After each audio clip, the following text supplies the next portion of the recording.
secondary sanctions on countries like India, China and Brazil. So my encouragement to these three countries particularly is, if you live now in Beijing or in Delhi. NATO Bharat కు warning ఇచ్చిందండి. NATO secretary general అయిన mark red warning ఇచ్చాడు. India Putin కు call చేసి యుద్ధాన్ని ఆపాలంటే, ఒకవేళ Putin యుద్ధాన్ని ఆపలేదు అంటే రష్యాతో ఆయిల్ అండ్ గ్యాస్ కొనే ఇండియా, చైనా, బ్రెజిల్ వంటి దేశాలపైన సెకండరీ టారిఫ్ విధిస్తాను అని హెచ్చరించాడు. అయితే నాటోలో టర్కీ కూడా ఉంది కదా. టర్కీ రష్యా నుండి ఆయిల్ కొంటోంది కదా. దీంట్లో టర్కీ పేరు ఎందుకు లేదు? దీన్నే హిపోక్రసీ అంటున్నారు. అసలు హూ ఈజ్ నాటో? వీళ్ళ స్థాయి ఏంటి? ఈ మధ్య ప్రతి Tom, Dick and Harry tariff వేసేవాడే, శాంక్షన్స్ వేసేవాడే. నేను నిన్న వీడియోలో చెప్పినట్లు పుటిన్ను చూసి వీళ్ళు భయపడుతున్నారు. పుటిన్ ప్రతిరోజు 200 డ్రోన్స్ను ఇన్ హౌస్లో ఉత్పత్తి చేస్తున్నాడు. యుక్రెయిన్ను చితక్కొడుతున్నాడు. ప్రతిరోజు రాత్రి దాడులు జరుగుతున్నాయి. నాటో, అమెరికా, యుక్రెయిన్ ఈ బ్యాచ్ పుటిన్ను ఆపలేకపోతున్నారు. రష్యా పైన ఉన్న ఫ్రస్ట్రేషన్ను ఇండియా, చైనా, బ్రెజిల్ పైన చూపిస్తున్నారు. లాస్ట్ వీక్ బ్రిక్స్ సమావేశం జరిగింది.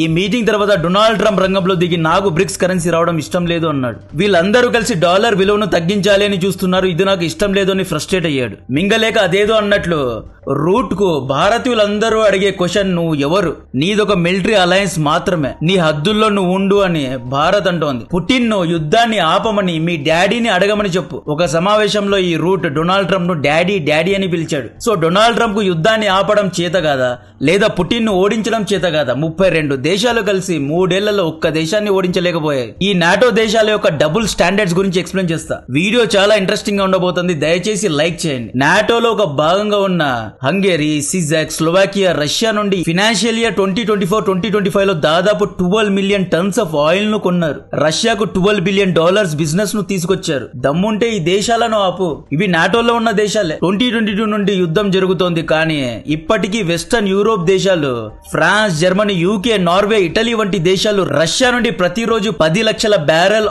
ఆయిల్ ను కొంటూ ఉన్నారు. ఆయిల్ కాకుండా గ్యాస్, ఎల్ఎన్జీ ఇవన్నీ నేను క్యాల్కులేట్ చేయడం లేదు. కేవలం ఆయిల్ ను మాత్రమే క్యాల్కులేట్ చేస్తున్నా. అక్కడ యుక్రెయిన్ సర్వనాశనం అవుతూ ఉంటే వీళ్ళు రష్యా నుండి ఆయిల్ కొంటున్నారు. ఈ డబ్బు వార్ ఫండింగ్ కాదా? ఈ డబ్బును పుటిన్ యుద్ధం కోసం వాడడం లేదా? ఇండియాకు ప్రతిరోజు 50 లక్షల బ్యారెల్ ఆయిల్ కావాల్సి వస్తుంది. మనం రష్యా నుండి ప్రతిరోజు 20 లక్షల బ్యారెల్ ను దిగుమతి చేసుకుంటున్నాం. మిగతా 30 లక్షల బ్యారెల్ ఆయిల్ ను సౌదీ, ఇరాక్, యుఏఈ ఇలా వేరువేరు దేశాల నుండి కొంటున్నాం. మొత్తం 50 లక్షల బ్యారెల్ ఆయిల్ ను మిడిల్ ఈస్ట్ నుండి కొనలేం కదా. రేపు ఇజ్రాయెల్, ఇరాన్ యుద్ధమే వచ్చింది, లేదా ఏదో ఒక యుద్ధం వచ్చి ఈ దేశాలు ఆయిల్ సప్లై చేయకపోతే భారత్ తన పనులు మానేసుకొని కూర్చోలేదు కదా. ఆయిల్ ఇంపోర్ట్స్ లో రిడెండెన్సీ ఉండాలి, ఆల్టర్నేటివ్స్ ఉండాలి, డైవర్సిటీ ఉండాలి.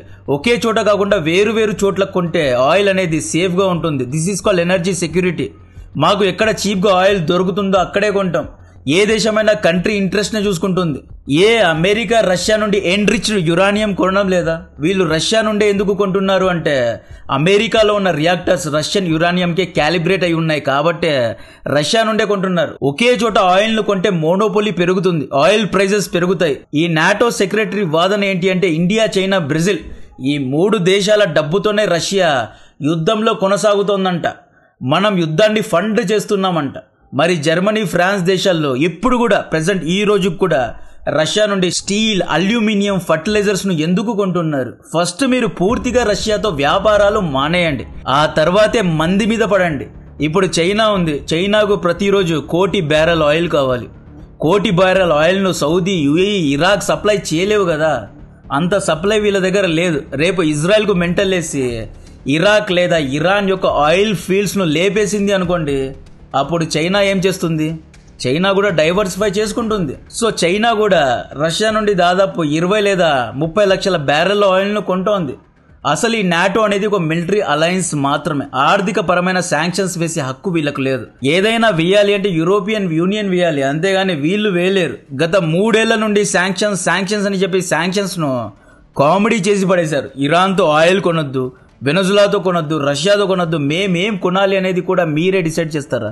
రోజు రోజుకు ఈ తెల్లోళ్ళు ఒక నసలా తయారయ్యారు. రీసెంట్ గా డొనాల్డ్ ట్రంప్ పుతిన్ కు 50 డేస్ డెడ్ లైన్ ఇచ్చి 50 రోజుల్లో యుద్ధాన్ని ఆపేయాలి, లేదంటే 100% టారిఫ్ వేస్తాను అన్నాడు. దీనికి రష్యన్ ఫారెన్ మినిస్టర్ సెర్గే లావ్రోవ్, ఎన్ని శాంక్షన్స్ వేసినా మేము తగ్గము, ఆల్రెడీ అన్లిమిటెడ్ శాంక్షన్స్ మా పైన వేసేశారు, ఇంకేం వేస్తారు, మా స్కిన్ థిక్ గా అయిపోయింది, ఇంకా 100 కాదు 1000 వేసుకున్నా గానీ మేము తగ్గము అంటున్నాడు. డొనాల్డ్ ట్రంప్ రష్యాతో ఆయిల్ కొనే దేశాలపైన 500% టారిఫ్ వేస్తాను అన్నాడు. అంటే ఇండియా చైనా పైన 500% టారిఫ్ను విధిస్తాను అన్నాడు. ఇవన్నీ కాదు, అమెరికా రష్యాతో ఎందుకు వ్యాపారం చేస్తోంది? 4,000 కోట్లు పెట్టి యురానియంను కొంటోంది, 10,000 కోట్లు పెట్టి ఫర్టిలైజర్స్ను, 5,000 కోట్లు పెట్టి కెమికల్స్ను ఇప్పటికి కూడా అమెరికా రష్యా నుండి ఇంపోర్ట్ చేసుకుంటోంది. మొత్తంగా అమెరికా రష్యా మధ్య $3 బిలియన్ వ్యాపారం జరుగుతోంది. ఇది వార్ ఫండింగ్ కాదా? పుటిన్కు ఒక షాయి డ్రోన్ తయారు చేయడానికి 30 లక్షలు కావాలి. సో అమెరికా ఇచ్చిన డబ్బుతో పుటిన్ డ్రోన్స్ను తయారు చేయడం లేదా? కేవలం ఇండియా చైనా ఇచ్చిన డబ్బుతో మాత్రమే తను యుద్ధ ఆయుధాలను కొంటున్నాడా? యుక్రెయిన్లో పుటిన్ను ఎదిరించడం చేతగాక వేరే దేశాల మీద పడి ఏడుస్తున్నారు.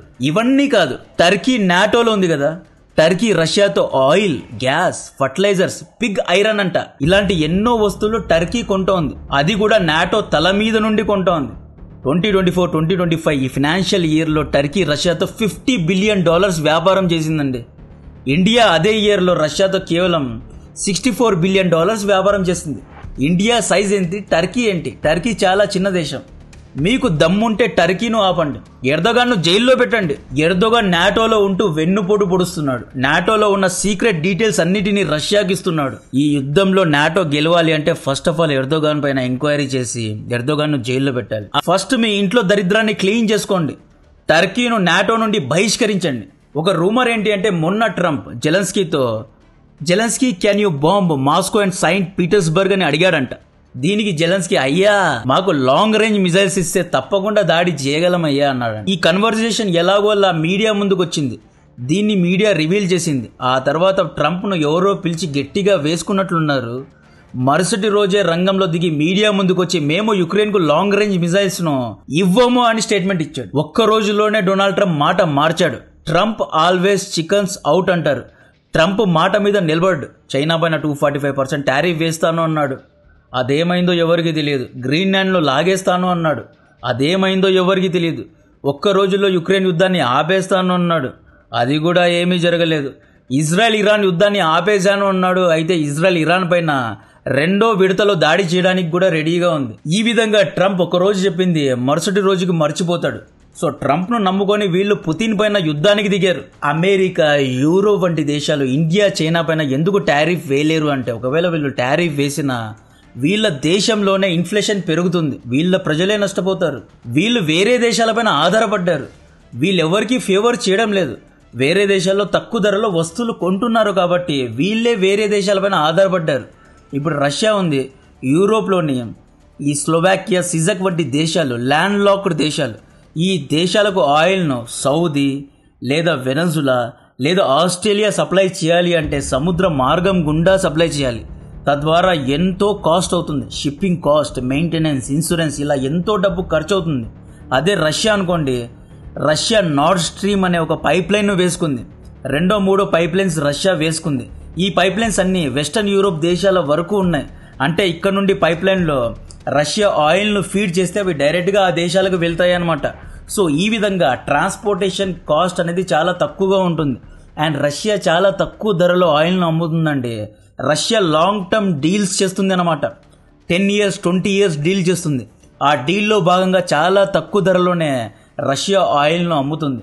సో అందరికీ రష్యా కావాలి. సౌదీ లేదా యుఏఈ ఈ దేశాలని ఎలాగా అంటే డాలర్స్ పెట్టే ఈ దేశాల నుండి ఆయిల్ను కొనాలి. వీళ్ళు లాంగ్ టర్మ్ లో పెద్దగా ఎటువంటి లాభాలు ఇవ్వరు. కానీ రష్యా అలా కాదు. రష్యాతో మనం ఏ కరెన్సీలోనైనా వ్యాపారం చేయొచ్చు, డాలర్స్ తోనే చేయాలి అని లేదు. అండ్ చాలా తక్కువ ధరకే రష్యా ఆయిల్ ను ఇస్తుంది కాబట్టి అందరికీ రష్యా కావాలి. ఈవెన్ యూరోప్ దేశాలకు కూడా రష్యా కావాలి. రష్యా నాటో దేశాలకు పెద్ద తలనొప్పిలాగా మారిపోయింది కాబట్టి వీళ్ళు రష్యాతో క్లోజ్ గా ఉన్న దేశాల మీద పడ్డారు అన్నమాట.